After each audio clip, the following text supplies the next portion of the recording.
This is John 21, last chapter, and here's where God, if you will, redeems Peter from his misconception that cutting the Malchus's ear off will make Jesus become the Messiah.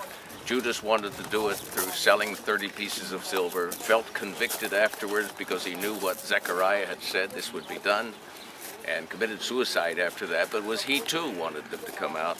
So they were not on the right mindset at all. So he comes here after the resurrection. This is outcropping of bedrock. Church is built on the same bedrock, and they think this is where Jesus was baking the breakfast when the boat was coming in. And so that chapel has been on top of it, and that's why the chapel is there. So let me read for you. When the day was now breaking, Jesus stood on the beach, yet the disciples did not know that it was Jesus. So Jesus said to them, "Children, do you have any fish?" They answered him, "No." He said to them, "Cast the net on the right-hand side of the boat, and you will find a catch."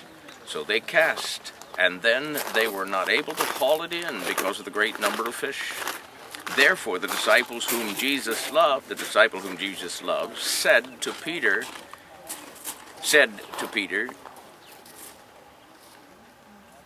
oh yeah, okay, I thought I'd read it wrong.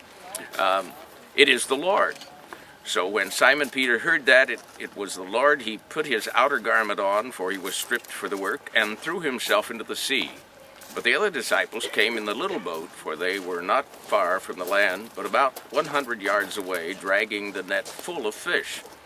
So when they got to the land, they saw a charcoal fire ready, laid, and fish placed on it, and bread to Jesus. And bread. Jesus said to them, "Bring some of the fish which you have now caught." Simon Peter went up and drew the net full to land, large fish, 153. Among those that were so many, the net was not torn. Do you know why they defined exactly how many fish it was? 153? That was the nations of the world at that time. And that's why it's so graphic. And of course, you haven't caught any fish, have you? No. Well, put your net on the other side. So Jesus is saying, you need to get at the job that I called you for. And so, now let me find my place. And Jesus said to them, "Come and have breakfast." None of the disciples ventured to question him, Who are you? Because they knew it was the Lord. Jesus came and took the bread, gave it to them, and the fish likewise. This is now the third time that Jesus was manifested to the disciples after he was raised from the dead. So then, when they had finished breakfast, Jesus said to Simon Peter, "Simon, son of John, do you have divine love for me?" Agapao. "Do you love me more than these things?" He said to him, "Yes, Lord, you know I have affection for you." Phileo. And Jesus said, "Tend my lambs." He said to him again the second time, "Simon, son of John, do you have a deep, abiding love for me?" Same word. And he said to him, "Yes, Lord, you know I have affection for you." He said to him, "Shepherd my sheep." He said to him the third time, "Simon, son of John, do you have affection for me?" Peter was grieved because he had said to him the third time, "Do you have affection for me?" And he said to him, "Lord, you know all things, you know that I have affection for you." He could not bring himself.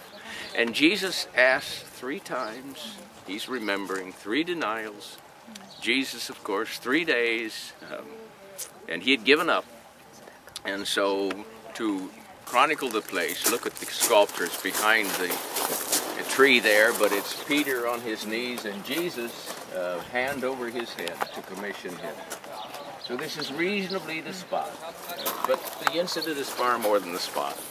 So often, I've had students say, "Prof, is this the spot or not?" And I said, "Does it really matter? The incident is what is important. Don't get locked on the spot. The spot is only to tell us about the person of that spot." And so we get away from what the real intent. Maybe God said, "I don't want them to know exactly where my burial is, because it's if you go to the Church of Holy Sepulchre, which we will do, all of the smelly oil and all of the seven different denominations that are fighting each other is there, and it's almost as if the authority place, Jesus lifted his spirit and put it over to the Garden Tomb, which wasn't found until 1850 by General Chinese Gordon, but it looks like what it would have been, and as if Jesus put the authorities there, it's all messed up because they can't even get along together, and put it on the Garden Tomb so you could go in and feel what it was like. Take a rock from here, whatever you want, whatever, but to think about how deep is our love, and we have to think of it in terms of the genuine kind, not the artificial kind, not the one that has any physical relationship limited, but the real thing. So let's make sure that that's the kind of love we have for God. Unbreakable determination to follow Him. Amen.